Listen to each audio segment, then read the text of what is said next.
Going to the Maestros is going to be dangerous. We should take some time to prep. No telling how long it will take for them to fix this, so we need to be ready. Yeah, we haven't really slept all day. We should find a place to stay or something. Yeah, I need to find a Halo deal or two, or it's going to get bad. Maybe we should just stay in this abandoned building. There's sure to be some in there. Yeah, that sounds like a plan. There's a huge dumpster right here. I'm getting kind of hungry. Anyone here feel like we're just being railroaded? It's like we visited every house except for Obscura. It would be just like them to make it seem like everyone else is pulling the strings. Oh, damn! I found a sandwich in here. It's only got like one bite out of it, and it still smells good. All right, hold on. You guys continue. I'm going to go talk to this guy over here in the corner, see if they... So, like, one time I found this entire ham in a dumpster. It was behind, like, a cabaret party. They throw away some of the best food. And most of the time... An entire ham? It was a whole ham. I don't know what was wrong with it, but it tasted good. I, like, ate on that for a couple days. Did it feel good? Well, it felt like a ham. You, like, touched it. I had the ham juice on it. What's a ham juice? Yeah, like, you know. Good old ham juice. Yeah, ham juice. Anyways, you got anything I can wash this sandwich off with a little bit? Like a tray? See one of those around here? No. Guys, we have a problem. That guy in the corner is not... I've been watching you. You're headed for dangerous territory.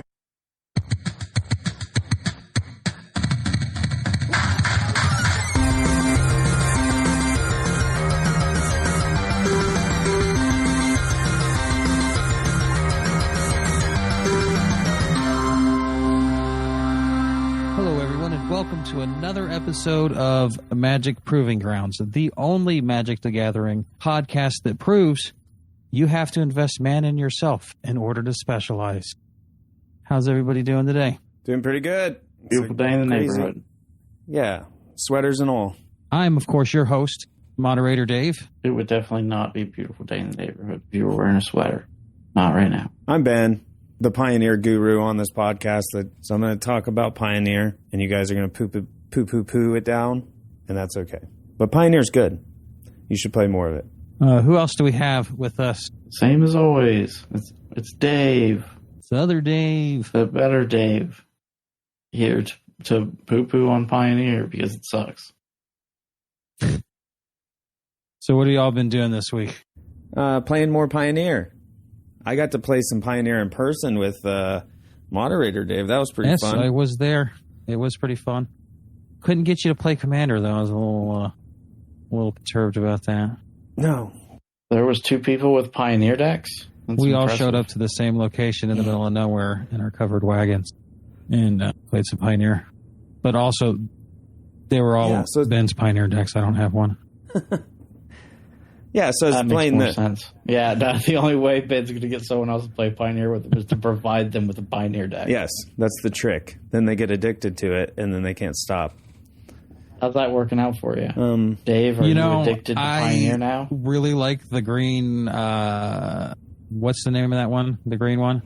Mono Green Ramp, or Green Devotion. Ramp with Green Devotion. That was actually really fun to play. I don't know if I like the... mono red deck in that one because it kind of forces me to play differently than I would typically want to. Yeah. But the mono green devotion deck was pretty freaking cool. It sounds like you're addicted. You got your first taste. So the thing about the mono red deck in Pioneer is that its power level is lower than what you might be used to in, say, Modern or... I mean, the glaring omission of Lightning Bolt is readily felt because most of your spells only do 2 damage. So it's kind of trying to make other tricks in order to increase your damage. Mm-hmm. So it's a little bit of a different play pattern. Before you know it, you'll be sitting in a card shop with 2 other people, praying enough people show up to play Pioneer, and then going home. What are you talking about? Going home with second place? There you go. Oh, man, I saw on Twitter It was the Commander Fest, or a tournament they had in Germany, I think, where the competitive commander player guy won the second year in a row. I'd have to look this up to get the specifics, but he won, defended his title from absolutely no one once again, and became the champion of the tournament by showing up, paying, and then winning. That's how you do it. Because he's the only one that played. Hey man, easy wins. Anyways, other Dave, you didn't say what you were doing? I mean, I played some Standard. That was it. Yeah. That was it. I got my 15 wins in an arena, and that was about as much free time as I had this week. That's fair. Aside from playing Pioneer, I played a couple of drafts, and that's about all I had time for. Digitally as well. So I guess we'll go ahead and move on to the news.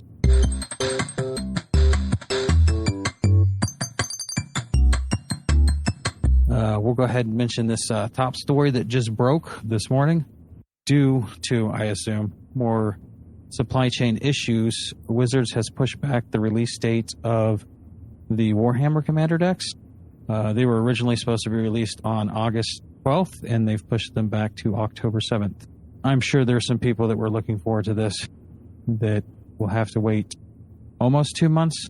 Is that the number we came up with when we crunched the numbers? Yeah, it's like just a week shy of 2 months. Yeah, so a couple more months to get your Warhammer tie-in commanders. With that, they also pushed back the secret layers. The secret layers were originally supposed to be available for pre-order on the 12th, and they do not have a date for when those will become available. Oh, interesting. So do you think that they're not going to be announcing the pre-orders on the 7th then? Just the fact that they did not come out and say it leads me to believe it's going to be further back than that. Yeah, I believe that as well. Yeah, because originally it was, okay, these release on this date and you can pre-order your secret layers, and now its secret layer date will come at a later time. Makes me believe it's going to get pushed even further back. Nice. Wow, you're back. You're praying for stuff to get pushed back? What, do you need more time on your mastery pass or something? Who, me? I don't. You just said nice when I said it was getting pushed back. Oh, I just nice of you to provide the valuable information to the people who care.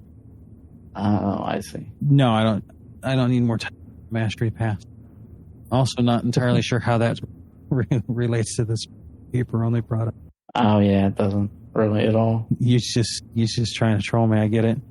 Yeah. Okay, so the next big piece of news that was released here recently was that rotation is coming. Oh, that seems to happen every year. How's this news? Shocking, I know, right? Well, this article that was released pertains mostly to Arena and how they handle rotation on Arena, because they're a lot nicer to the people who play Arena than the people who play Paper, as they do a bunch of stuff extra to make rotation less scary. I'm scared. I'm in trouble. I'm quaking in my boots, really. Okay, so starting July 7th, they're going to release the Alchemy Baldur's Gate set, and that'll be the last set they release before rotation. That's when they'll switch out the old starter decks and replace them with the decks that will be legal in Standard and Alchemy after the rotation. If you're a current player, they will be gifting you all the cards you don't currently own to complete these decks so that you can play them. And then obviously, if you're a new player that joins, you will unlock these decks as part of the Caller Challenge mode. You know, this happens every year. Yeah. But they just they put this stuff out every year, let the new people know that this is how it goes in. Also in July, they'll be switching up the jump-in digital jumpstart-esque mode that they have to switch it up to adjust it to new standard, so you won't get any old standard. Seems kind of premature. That's like 2 months before the rotation. Yeah, but 2 months before the rotation, they just stopped giving you the older cards. It's not like you stop getting rewards. Yeah, they just want to make sure that the stuff it's you going get to be relevant, 2 months leading up to rotation are still going to be relevant. Yep. So, I mean, that's cool. And then in August, they're going to do the egg thing again, which it'll appear. Explain the egg as to if me. From nowhere. It's a little egg that shows up in the UI, and it's a countdown timer.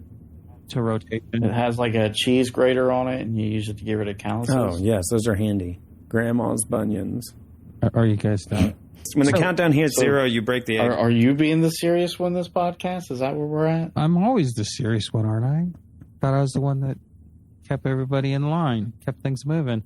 Unless I want to go off on a tangent myself, but now I have that power as the moderator. Dang. So the renewal egg, as they call it, functions as a countdown timer to rotation. And then once it hits 0, you get some free stuff.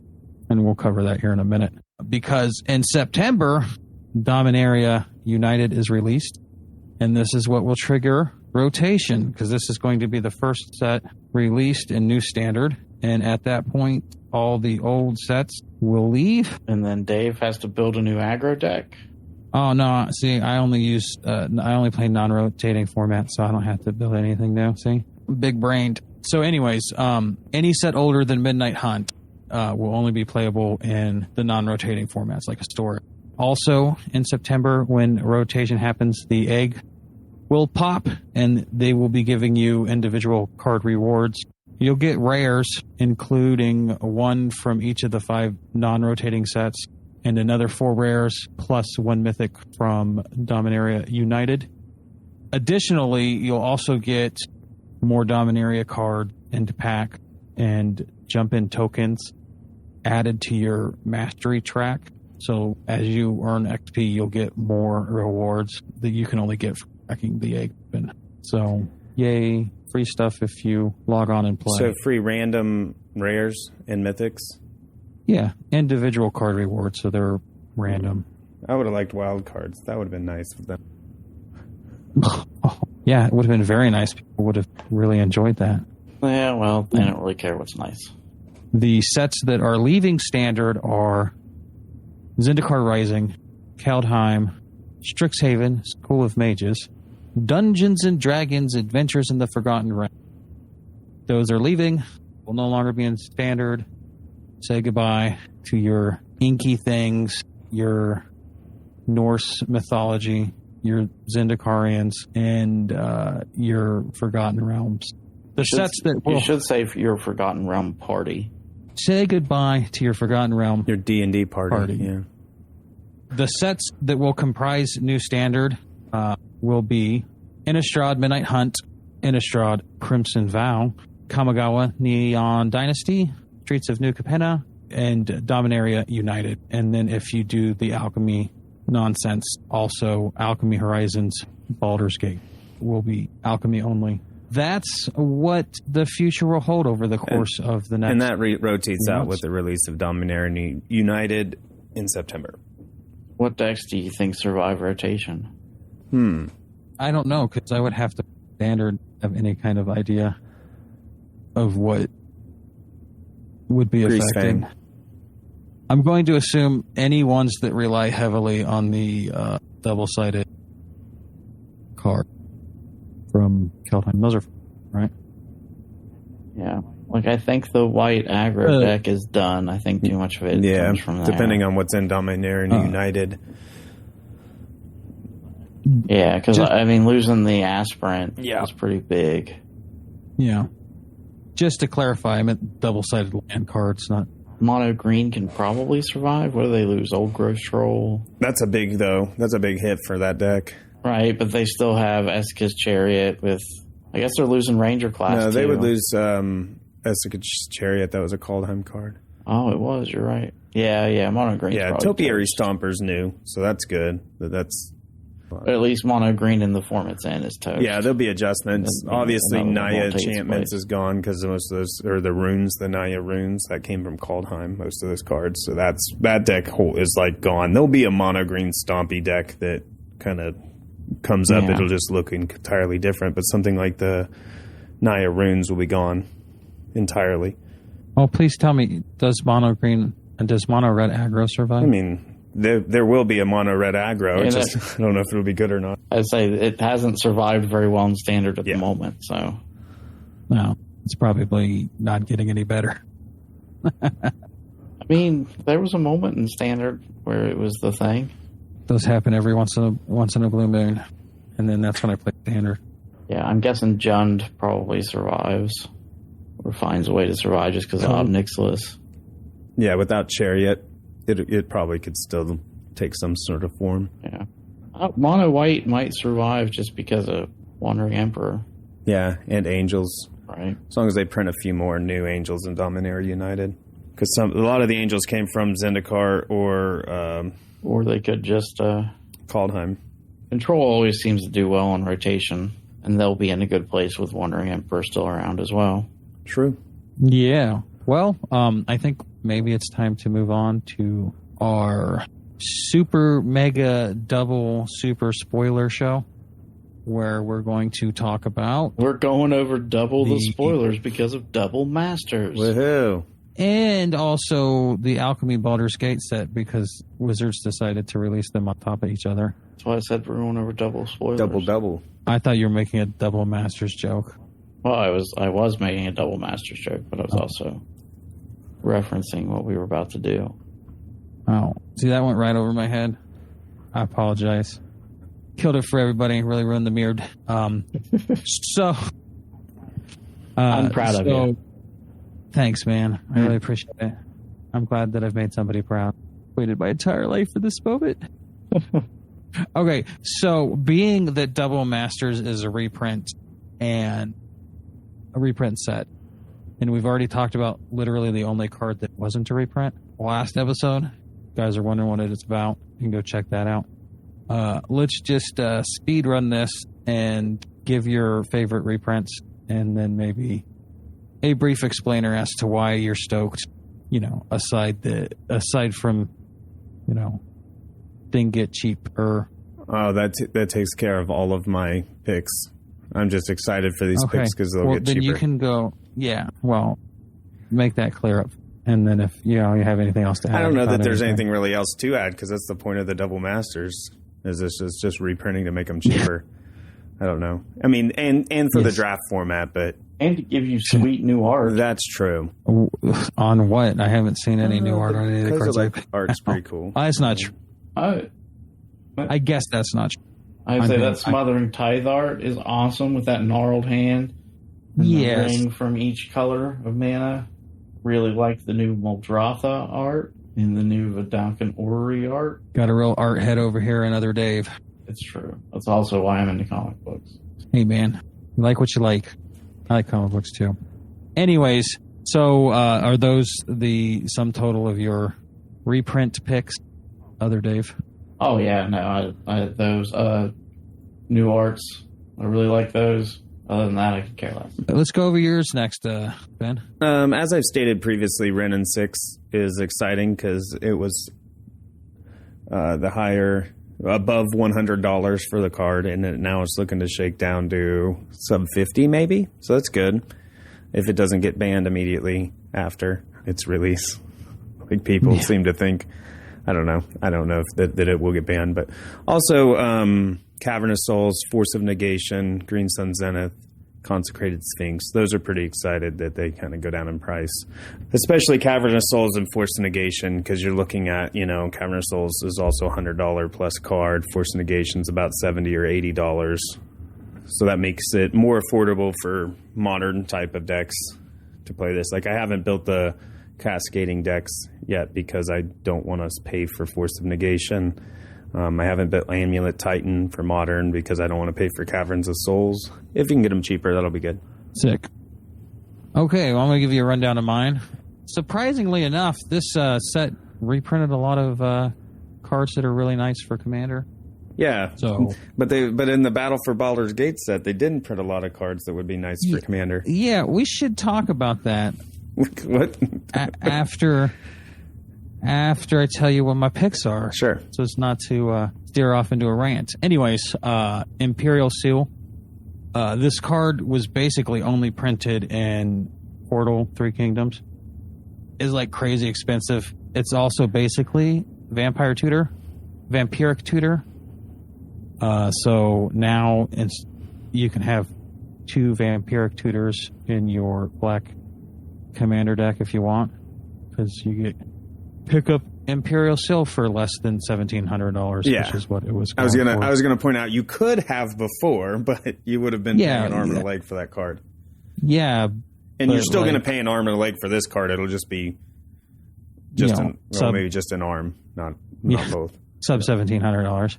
And then we have also Amanatu, the Fate Shifter, which was printed in, was it the Commander sets for 2017, 2018, something like that. It's a Planeswalker that can be your commander. It's pretty fun to play with.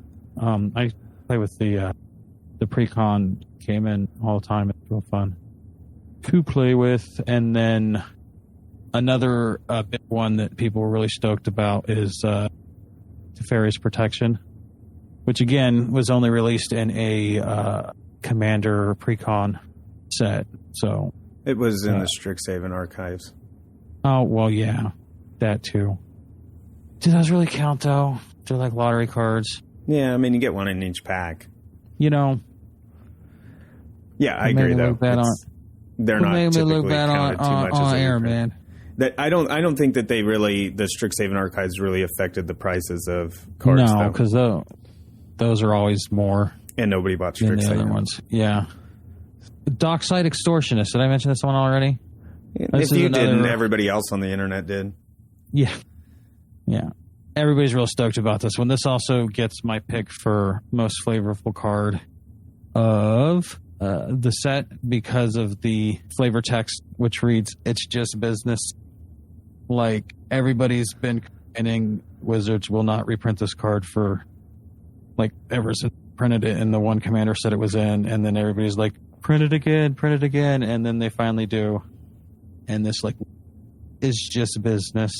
Like, so it's meta flavor. Meta flavor is like, it's only in here because you guys won't shut up about it. So, very cool. The only non-commander card that I thought was worth mentioning as a reprint from this set is Monastery Swiftspear. Because it got rarity downshifted to common, is great for Pauper. So now it wasn't available to be used in Pauper. Oh, no. And now it is. There are going to be some powerful Pauper decks with this card. It's some pretty rad card. I think it's a good addition to Mono Red Pauper. Or maybe is it Pauper? Like, is it Pauper deck? They also reduced the rarity on Mentor of the Meek down to uncommon, which I think is somewhat interesting because I think that card is sneaky good. I used to use it a lot. Dude, I certainly don't like it. When somebody plays that card, I'm like, instant kill. Yeah. So you gotta get that off. Yeah, it's a good card, and the rarity downshift's cool. So I like downshifting rarities. I think they're notable when they happen. Yep. Definitely so those a are my commander picks. card for Mentor of the Meek. There's not that it matters for this particular paper-only set, but there's a historic deck that uses Mentor of the Week. Oh, really? Yeah. Nice. I face off against it from time to time. Anyhow, you guys have anything else to say about Double Masters? Now's your chance to complain about the lack of modern relevant printings, Ben. I mean, that's basically all. I just don't understand why they would release a Commander specific, like a new Commander Legends set, and not print your things like your tutors and your other things. Like, why wasn't Imperial Seal printed in the Baldur's Gate set? Yeah, like, or Dockside Extortionist. Yeah, especially Darkside right Extortionist. Right there, got a dock known for extorting people. It fits in there perfectly. I think and they didn't do it. I mean, Wizards obviously knows that Commander is the most popular format. Yeah, but I want to just make sure, as a consumer who isn't really into Commander, I would like to be confident that Wizards got my back for Modern and things like that, because they've said, well, we want to make Modern more affordable, but then they print like 75% of the set for really focused for Commander, and then very few Modern staples. in a double master set. That's kind of... What's a pack of Commander Legends Baldur's Gate going for? $6 or $7. $6 or $7. What's a pack of this double master set going to go 20 for? something Typically. Yeah, that's why. Oh, I know that's why. They move in packs, man. They want Commander players to buy packs to get the Commander card that they want. Buy singles, people. That's my advice. Well, if nobody buys packs, then the single prices go up because there's less somebody's circulation. buying packs, man. I don't know who, but it ain't me. It's not me. Take that back. I do buy packs from time to time. I don't buy a bunch because I play mostly digital. Anyways, I know, and I don't think I'm going to buy. Like at the beginning, I was like, "Yeah, I'll buy this double master set." I don't think I'm going to buy any packs for it. I think I'll just get There's not enough for me in this to warrant buying it. There's no point in buying a buy box of this just to get Ren and 6. Right. Having her sold. Especially when a box is like $300+. Yeah, for real. Like to get maybe one, maybe two $50 Ren and 6. No, I'll just buy the singles. No, there's literally one or two cards in this that I would want for various commander decks that I or my kids have, and that's about it. So I'm definitely not buying any packs of this. I guess we can move on to the next chunk of spoilers, and that is the Alchemy Baldur's Gate set that's digital only, releasing on Arena. Do you want to just you talk about a card like we usually do instead of doing lightning round? Yeah, well, let's talk about what the set actually is. So there's some new cards, straight up new cards, but some of them are from the Battle for Baldur's Gate Commander Legends that they're porting into Alchemy to give historic players or, I guess just Alchemy in general players the ability to have some of those cards, which I think is all right. And then they have new cards with new mechanics. Do we want to talk about the mechanics first, maybe, so that when we talk about the cards, it's easier? All right, so Specialize is a new mechanic on your card that you play the card, and you can specialize by paying mana and discarding a color or land type of your choice, and you can change that card to the new card with some new effects. So that's very confusing. That's what the website says.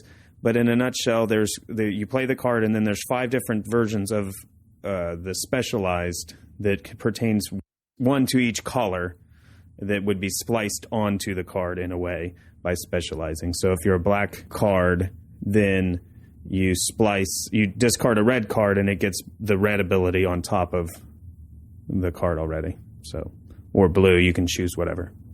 Did that do it justice? Yeah, I think so. I think in essence what this is a 6-sided card. Just to, I think, possibly clarify something also, when I looked up the rules, it did say that the land needs to be a basic land. So you probably... Oh, okay. Not a basic land type? It says basic land. Oof. Ooh, they did not explain that very well in their article they released. Anyways, that kind of fine. limits this ability. Yeah, we thought it was a lot better. Yeah, because if you get discard a shock land that has basic land types, then you can pick one or the other. Now, I mean, depending on where the rules check, I guess. Well, yeah, like something like Beseiju has set the precedence of saying basic land type. So if it says basic land, it means just basic land. Well, basic land is a type, forest is a subtype, and snow is a super type. Yes. That's how it works. So yeah, when Beseiju says basic land type, then that means forest, mountain, plains, even if it's not a basic land. It's the type. It looks for the type, not the super type. I don't know how that works. It doesn't look for basic. It looks for forest, mountain, plains, swamp, forest, mountain, plains, island. No, okay. It looks like it will basic. On their actual website, it says basic land types of the discarded card. Okay, so you could discard a shock land. Yeah. And excellent. So go ahead and explain. The triumphs. Oh, that's even more excellent. Actually, yeah, because then you could flash into colors you don't even have in your deck to get the... Yeah, instead of running your mono black deck, then you can put some shocks in there also, so you can discard and get those effects. Yeah, turn the specialized cards into more of toolbox creatures. Correct. Do what you need to do when you need them to do it, instead of just being like one card, one kind of effect. That's pretty cool. I think a lot of people liked the meme on the six-sided aspect of it, which is fun. I do like the meme, but this seems like it's a pretty good mechanic when you just look at it on what it does mechanically. Yeah, as usual, anything that's going to give me more options, I'm going to like. Yeah. Mm-hmm. Yes, because say you're running a mono black deck, but you have Watery Graves and Blood Crypts in there, so that you can, when you go to play your Specialize, you can discard.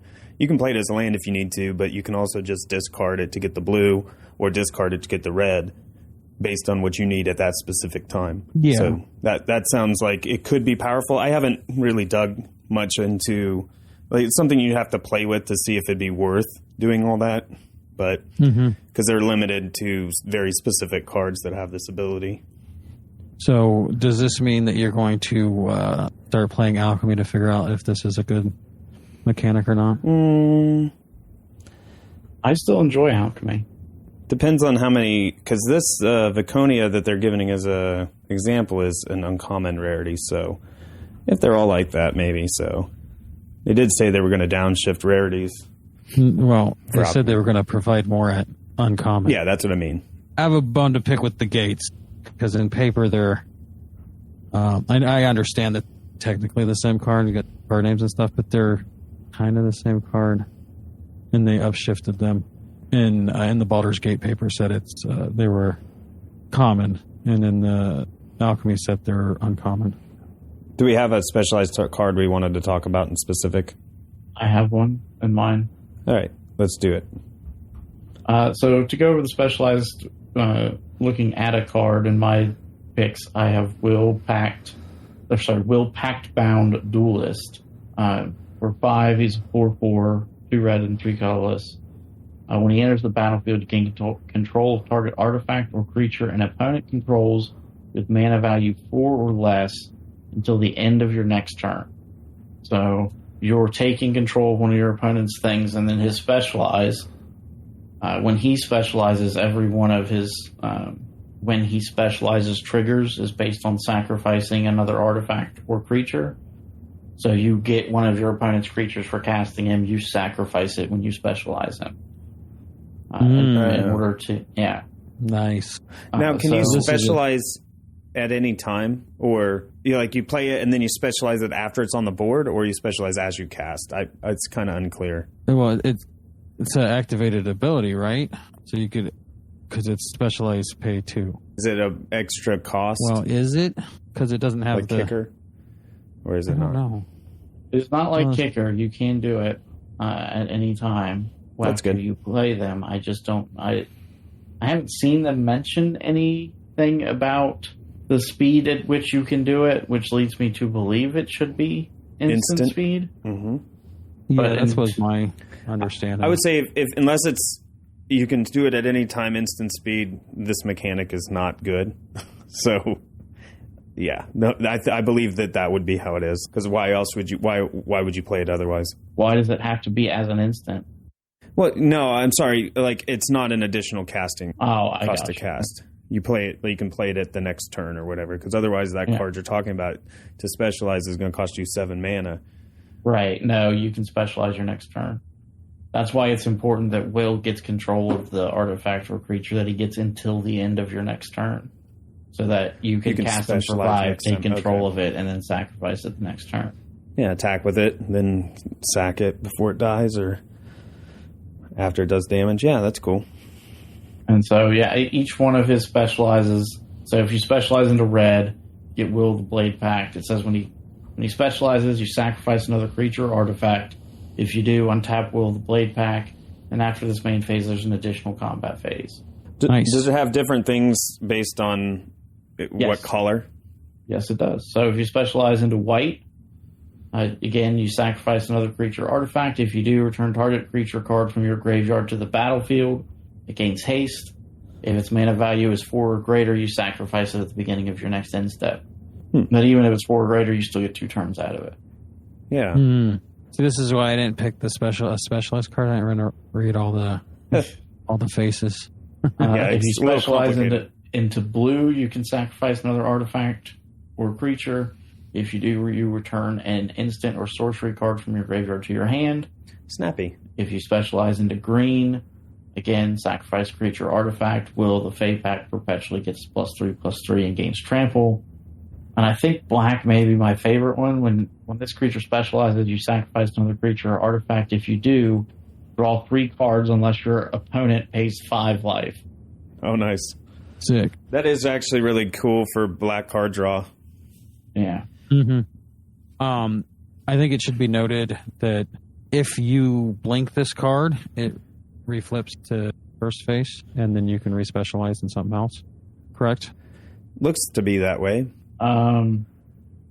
Cards retain their specialization when changing zones. Oh. Oh, balls. Yeah. So once you've set it, it's like that. Unless you draw another card. Alchemy's weird. Another copy of the card, and then you can play it again and place it into something else. Because the names change when you... All right, the next mechanic that they're introducing in this is something called Double Team. When a creature with Double Team attacks, if it is not a token creature, you can conjure a duplicate of the original into your hand, and then both of the cards lose the Double Team ability. I just think this is kind of neat. You're doing... getting extra copies of the card. What was the name of the Conquistador that you could search for copies when you play it? From Ixalan? I don't know that one, but Legion Angel has this effect. It was Legion Conquistador, actually. So it's kind of like that, but better, because you don't actually have to search your library, and you can do it a bunch of times. And it's not using those resources. Because, for example, Legion Angel, you go get them from your sideboard, basically. And then so you're not taking up sideboard slots to use this double team. Or you're not taking up, you're not going and getting the 3 other copies out of your library that would be used later. You're just making additional ones. So that one's maximum of 4. With double team, it'd be maximum of 8. Get extra cards. That's always cool, right? And you build around this. I think it'd be worth it. The card that I picked to showcase double team is called Tiefling Outcast. It costs red, 1 red pip. Creature, Tiefling, Peasant. It's a 1/1. It has double team, and other demons, devils, imps, and tieflings you control get +1/+0. So this is a good buff card. Yeah, for 1 red. And then next turn you turn 1 drop, 1 red, 1/1. Well, 2/1. Well, it's a 1/1. But the second time you get the copy, you play the copy. Second turn, now you got 2 2/1s for 2 mana. Yes, 2 mana, yeah. Seems pretty good because they'll buff each other. Yeah, and then if you build around it and do demons and imps, demons, devils, and imps, I think you could do something cool tribally with the double team mechanic. Yeah, even without the if your deck isn't tribal, I think this particular card is still a good card for a red aggro. Yeah, but even better if you can pull off those weird creature types. Yeah, I think I might look into that. Kind of interesting. I mean, there's a pretty decent amount of stuff that makes that stuff now, because a lot of the Jund stuff is like that. And you're gonna make me cash in some wild cards for Avi. What's his face makes him? Can't never remember his name. Tybalt. Yeah. Oh, I thought you were talking about Ob Nixilis. He qualifies. Yeah. I thought you were being coy. You're like, what's his name? I can't remember his name. And this specific alchemy set does have a lot of demon, devils, tieflings, and imps. Yeah. Looks like Moderator Dave's buying alchemy. I know they've got me 4 cards in on gold, probably on rare. All right, the last mechanic that they're introducing, it says a new to Magic the Gathering arena mechanic. I think was Boone previously printed. It says it's not exclusive to Alchemy Horizons Baldur's Gate set. Boon is a way to represent delayed triggers similar to an emblem, but once they trigger, they disappear.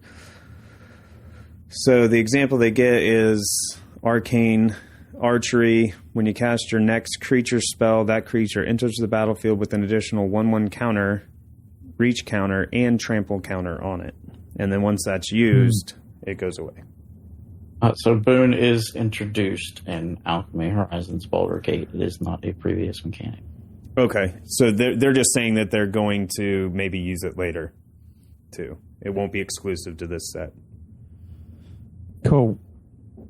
So do we have a card to showcase this? Is that the one that you just read? Yes. Cool. That is what the Well, boon was that they give the example. Okay. I have another card that I'd like to talk about because it is Chaos Baldur. We talked about the paper version of this card when we Commander Legends paper set. And I guess I wanted to talk about it because I want to talk about how different it is compared to the paper card, just because I thought it was interesting. The paper card is Baldur, 3 red. It's got flying, and then it's a 5/5, and it has whenever Baldur attacks or dies, choose one or more.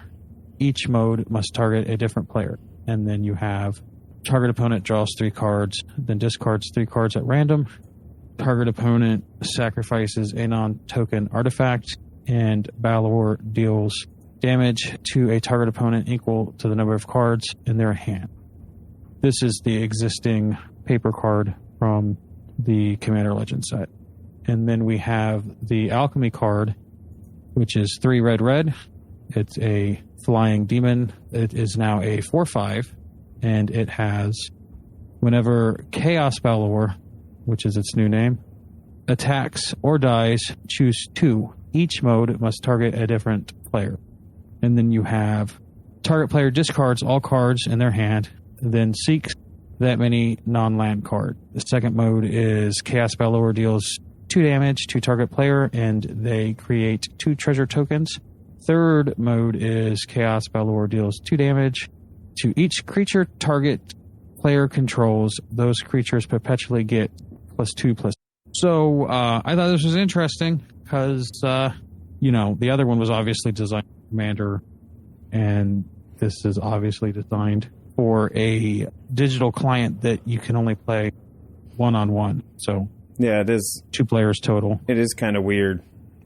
Okay, so the thing that I thought was interesting is that the Arena client, you can only play against one other player, as opposed to Commander, where you can have, 4 is the preferred number. So when they redid this card, they had to tweak it to account for that and provide options for targeting yourself.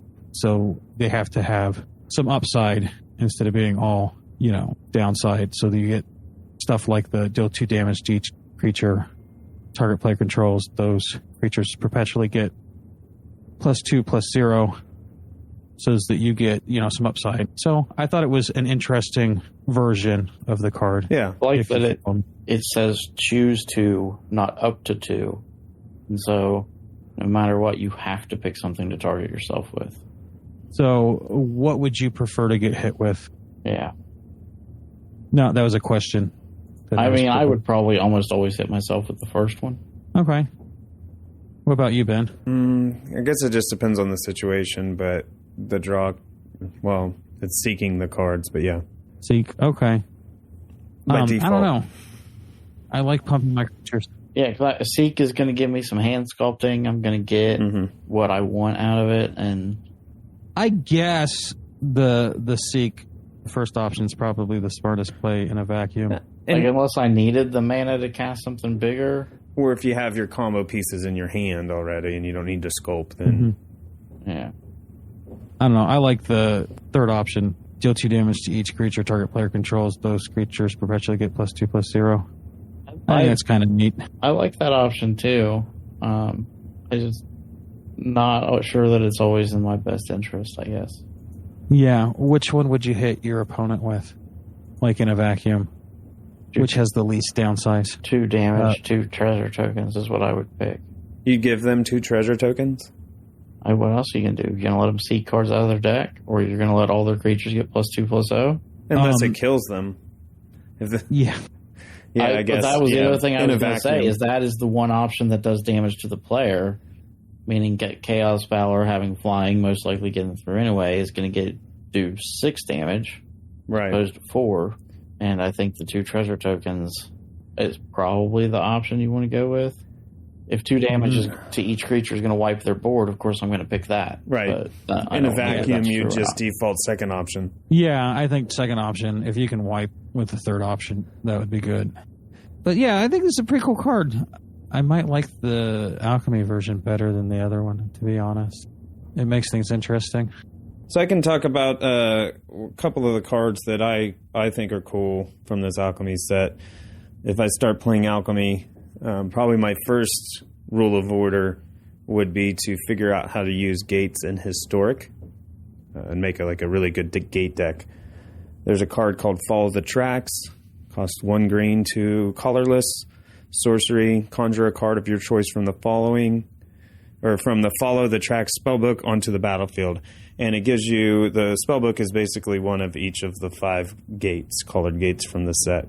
So with this gate synergy that they're adding, plus a more consistent way to go find the gates, things like that, I'm sure you could probably toolbox a working gate set. For those of you who don't know, the gates were from, I think, Ravnica, things like that. And then there are spells that care how many gates you have, so it might deal X damage based on how many gates you have. And what's the green one gate? The ram that gets +2/+2 for every gate you have in play. Sounds about That'd right. be a good one. And then these plains gates, the island gates, the ones they got on this set, you can pay mana and seek a non-land card by tapping the land. If you can do that once. So not only are this is making the gates more consistent. I think this is probably designed to allow maybe for a Historic gate deck that is competitive.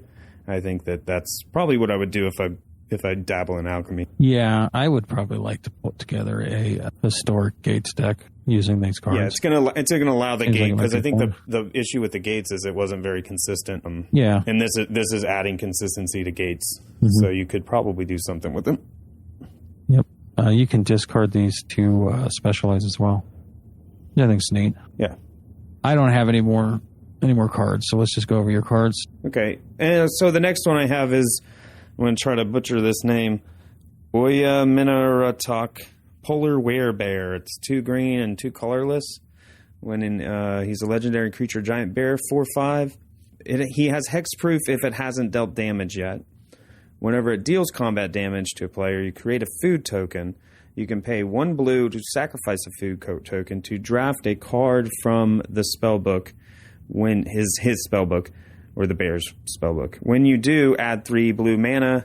Spend this mana only to cast blue creature spells. And then the spellbook consists of a bunch of blue creature spells that do various different things.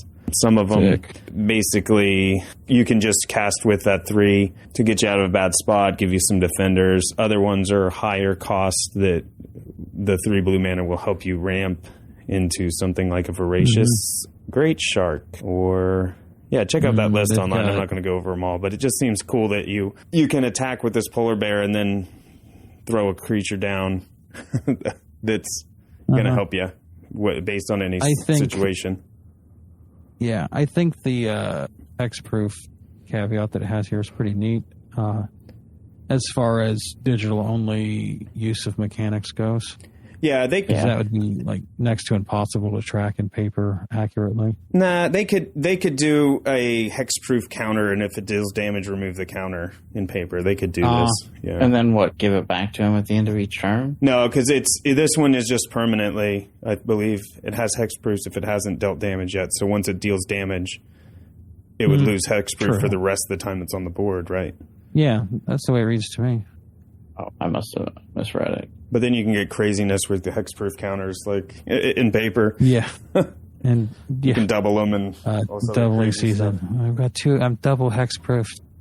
A couple cards off of this spell list that I think are cool is Nessa Hall, Primal Tide. That was a really cool card from Ixalan, Elder Dinosaur. Mm-hmm. It's Nezahal, Primal Tide. It's 5 blue, legendary creature, Elder Dinosaur. This spell can't be countered. You have no maximum hand size. Whenever an opponent casts a non-creature spell, draw a card and discard 3 cards, exile Nezahal, Primal Tide, return it to the battlefield tapped under its owner's control at the beginning of the next end step. I mean, this is a really hard card to deal with once it's on the battlefield. Yeah, and it's a 7/7. Yep. That's so I'd be looking to get this bad boy. Yeah, because essentially the polar bear cost 4. So next turn you would have 5 mana plus the 3. Mm-hmm. Then you just pay the 1, sacrifice the food. Now you can cast this. Yeah. I think that I'm going to go ahead and declare this card the most flavorful card of the set because he's fishing. Yeah. Yeah, obviously he's fishing. There's a bunch of sea people. Yeah. And no. Is the flavor better than or worse than the flavor of Halo? Better. Because, he's fishing, and then you get a food token, and then you sacrifice it, and all the cards in his spellbook are fish. Yeah. Well, you sacrifice the food because you're using the food as bait, and then you find a fish. Yeah. Yeah. Yeah, it's freaking sick. It is actually really cool. And it's to note, it will have hex proof.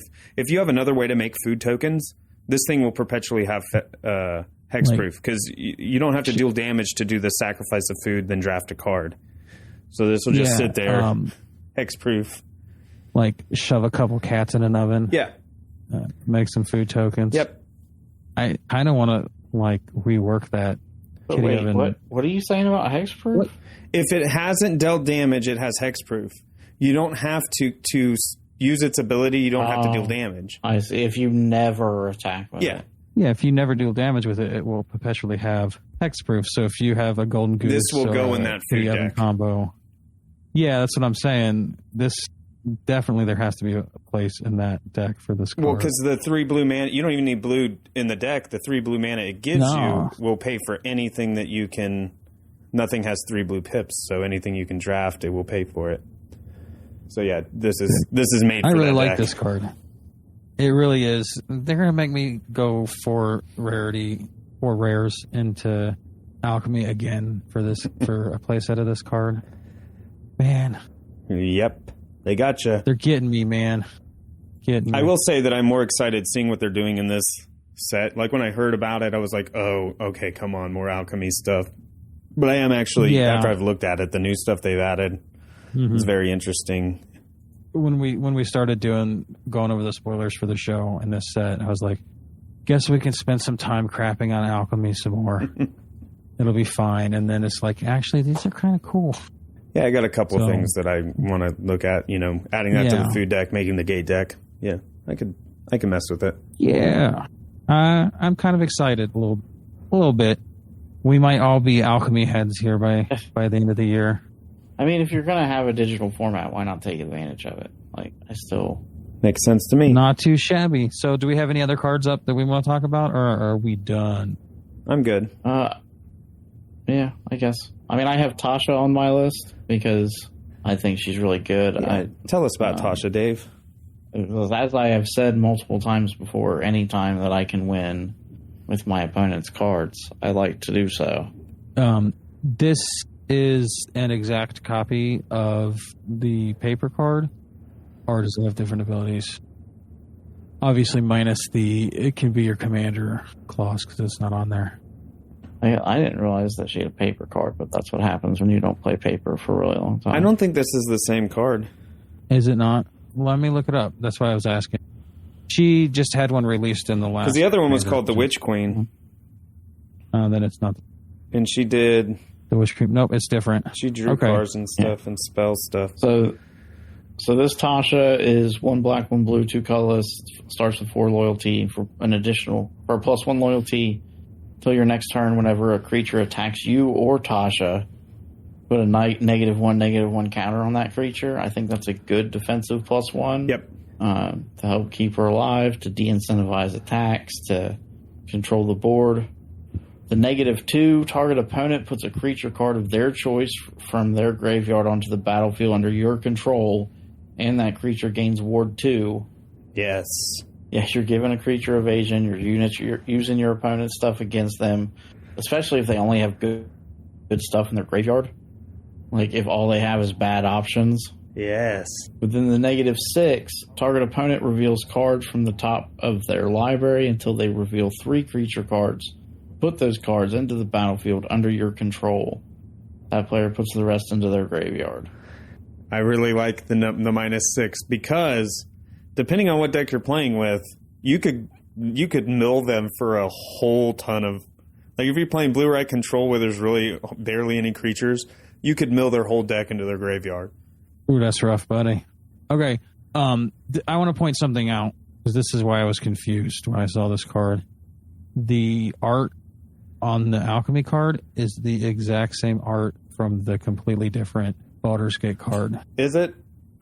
Yes. It is the same, yes. And then also... That's a bad choice. They did that. It is. They really should have commissioned different art. That's the same, and why this is the same for the gate cards too. So the Alchemy gate cards, which are technically mechanically different cards than the paper gate cards, different names and everything, same art. That's going to get confusing. That's confusing. That's why I made my comment about the rarity. It's like, it's for why. Just I know that those cards don't exist in that form in Arena, but for somebody, if somebody plays both paper and Arena, it's going to get super confusing. Exactly. Like, and that's a lot of those people. A lot of people play both. I play both. You know, they should really fix that. It's a little frustrating. I don't know how much they pay artists, but I'm pretty sure they can afford it best year 3 years in a row as far as revenue. Mm-hmm. I think we've covered all the cards we want to talk about. Yes. Yep. Why don't you tell everyone where they can find us, Ben? You can find us at... No. You can find us on Twitter at MPGPod. You can find me on Twitter at BeNiceMPG. Where can they find you, Moderator Dave? They can find me on Twitter at DaveMPG. Is it _MPG or... Why would you ask me such crazy questions? I think it's Dave MPG. I don't remember. I know I followed you. I don't remember either. What's my... Now you're going to make me... If you can't find them, look for both. What's my Twitter handle? You can also send us your favorite Alchemy cards from the new upcoming set in an email at show@magicprovinggrounds.com. It's Dave_MPG. I never tweet myself. I was going to say, I thought it was. I just wanted to be correct about that. Yeah. So now you can find him. And I don't think we've mentioned this on the podcast at all, despite having been pretty consistently putting the podcast on YouTube for the last half the time the podcast is run. But we have a YouTube channel. We release the podcast there. Yeah. If you'd prefer to listen to it on YouTube, you can find it there at... What's our YouTube channel? Proving Grounds? Just search for Magic Proving Grounds. Yep. And you'll find us. You'll see, if you know the podcast art, because you're listening to this, it's the same art on there, so you'll just see it. We're very easy to find if you YouTube us. And follow us on Twitter. We'll tweet a link out there, too. Yes, we certainly will. So, I guess that's a wrap, folks. See you around. How it going?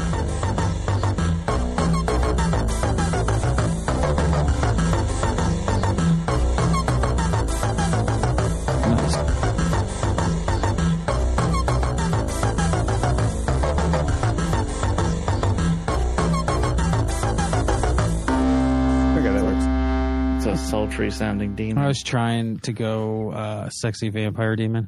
Nice. Nice. I think you succeeded. Good.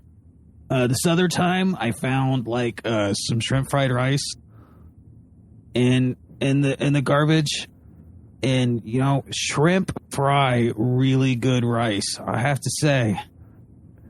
Shrimp. How did shrimp fry them rice? I don't know. Talented. Shrimp fry some of the best rice. It's kind of wild. I don't even know what to say to that. You've never heard the shrimp fried rice made? No. Does the shrimp have a chef's hat? Is there a shrimp that is photoshopped to look like Gordon Ramsay. No. That's what I need in my life. I'm on it.